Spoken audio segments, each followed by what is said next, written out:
Welcome to our virtual tour of one of Cornwall's most picturesque coastal walks.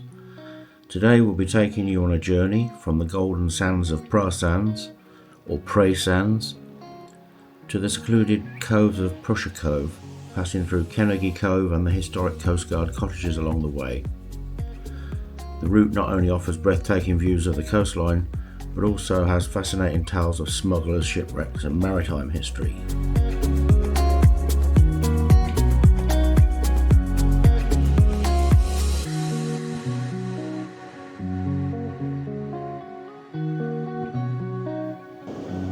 Our adventure begins at Praa Sands, a stunning mile-long beach known for its golden sand and clear blue waters.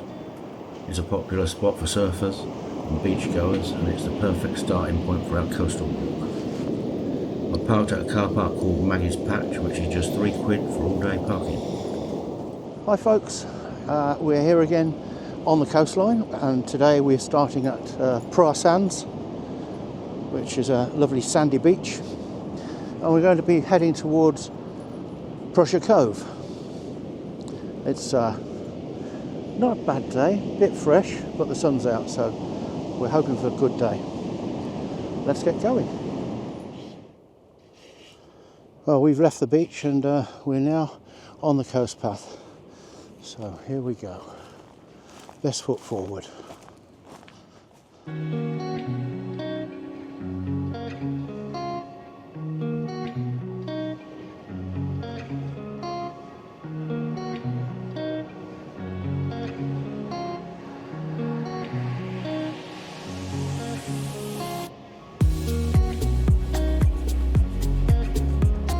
Well, that's where we're heading. You can see buildings over there.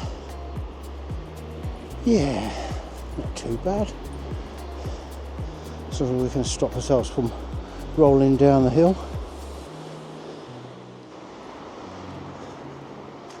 It's quite a muddy day. We've had a lot of rain again recently, so this is the problem. It's nice to have the coastline to ourselves in winter, but we have to put up with the after effects of the weather.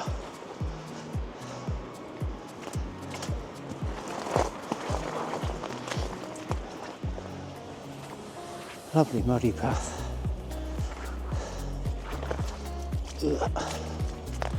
Oh blimey. Got a bit of a steep slope. Oh, another slope. Whoa. Well, no. I'm trying not to look over the edge.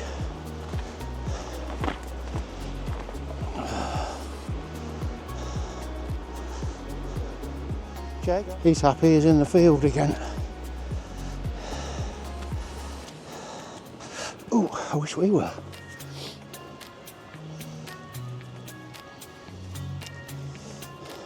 Jago. Yeah, so this is the wonderful coast path, and now we're going back up that way.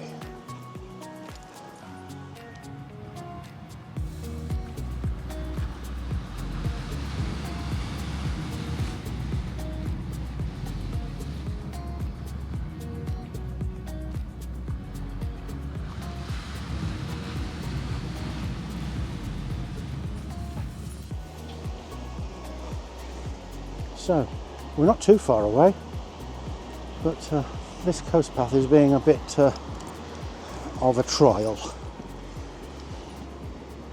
Carry on.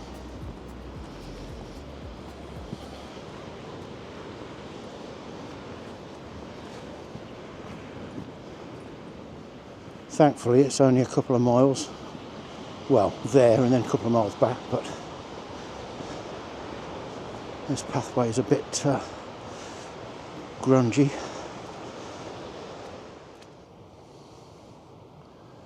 There's Prussia Cove over there, and Porthen Knolls is the little settlement on the end.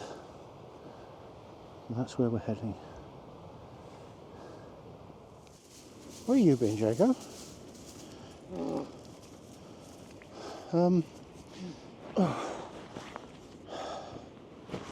Just get up this last bit.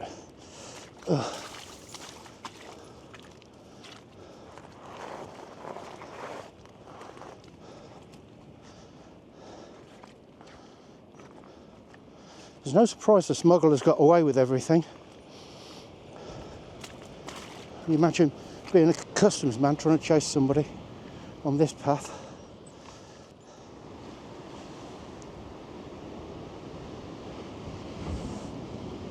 There's Porthen Alls on the end, and Kennegy Beach down below,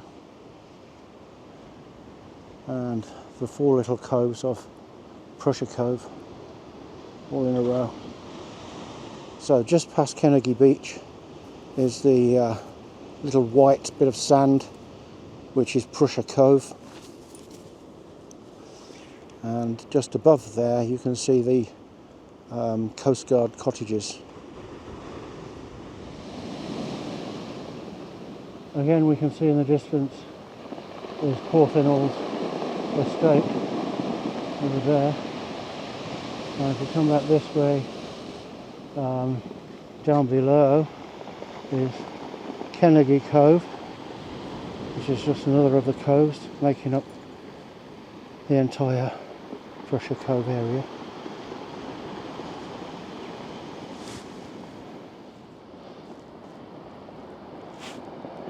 So the reason for our walk today has been to get to Prussia Cove, which is the little inlet below the big house there now. It's actually a collection of 4 small coves here: Piskey's Cove, Bessie's Cove, King's Cove and Cool's Cove. The area is designated as a site of special scientific interest and is an area of outstanding natural beauty. In the summertime, most of these cliffs will be covered in flowers. This part of the coastline is steeped in smuggling history, most famously associated with the Carter family, particularly John Carter. Prussia Cove is so known because the 18th century shipwrecker and smuggler John Carter, born in 1738, was also known as the King of Prussia, thought to be from a childhood game he played and the origin of the name for the area. The Carter brothers were notorious smugglers in the late 18th century, using the cove's natural features to hide their illicit activities. John and his brother Henry were well known along the French coast, but during the French wars they were arrested and imprisoned in St Malo for a year on one occasion. Because of the expense of the war with France, high duties had been imposed on luxury items such as wine, spirits and tobacco. The little cove had slipways for landing goods, and Carter had a house with cellars and lofts where they could store the contraband that they had landed, and it was difficult to get to by land without being seen by lookouts, so it became the perfect base for smuggling. Just below is Bessie's Cove, and at the time of the smuggling operation was on the go, there were passageways up into the houses at the top.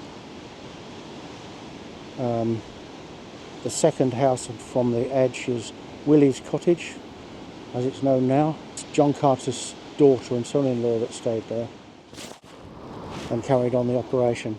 This is Bessie's Cove. This small inlet was a favourite landing spot for smugglers who would bring in their contraband goods under the cover of darkness.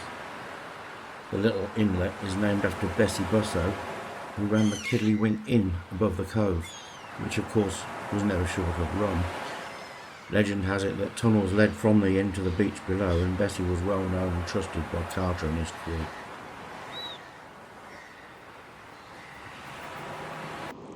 It was no small operation. The Carters owned 2 large boats with up to 20 guns and 30 men on each. They were good seamen with an encyclopedic knowledge of the Cornish and French coasts. Each vessel would be equipped with at least 1 smaller boat for inshore work. The local Cornish community were almost all involved with the smuggling, seeing nothing wrong with it if they were going to avoid customs tax. So there was a network of people to store, transport and sell the goods in markets up country. Once the customs men were installed around the coast, some armed battles took place between the two sides. Harry Carter wrote of one battle in 1788. The bone of my nose was cut right in two, and two very large cuts in my head, that 2 or 3 pieces of my skull worked out afterwards.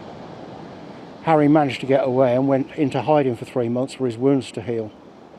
On one occasion, John fired on a revenue cutter from a gun battery on top of the cliffs.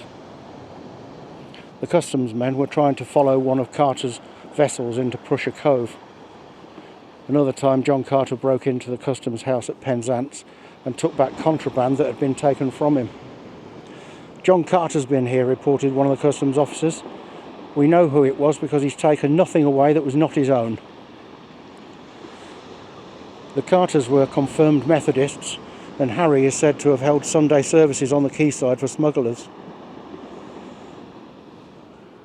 Prussia Cove was previously known as Port Lee.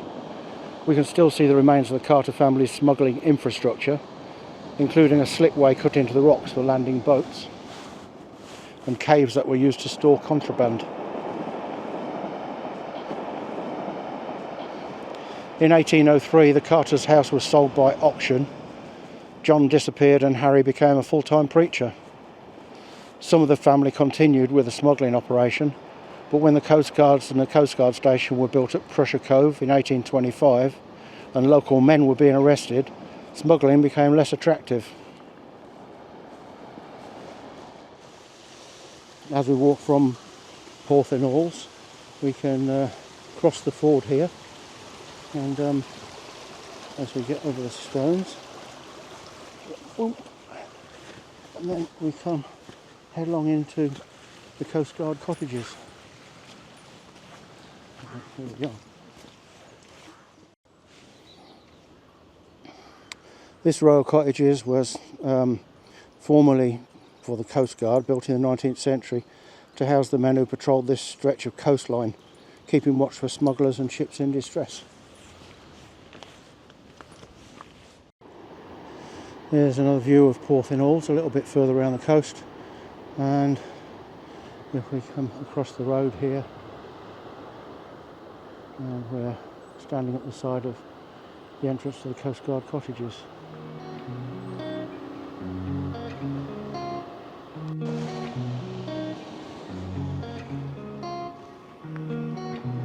As we end our journey to Prussia Cove, we've not only experienced the breathtaking beauty of the Cornish coastline, but also stepped back in time, exploring the rich maritime history of this fascinating area. From golden beaches to hidden coves, from coastguard lookouts to smugglers' lairs, this walk offers a perfect blend of natural beauty and historical intrigue. We hope this virtual tour has inspired you to explore the wonders of Cornwall's coastline for yourself. Remember to check tide times, wear appropriate footwear, and always respect the natural environment. Happy exploring. And if you enjoyed today's walk, please like, comment and subscribe. It costs nothing, but it helps me build the channel. Thanks for watching and see you next time.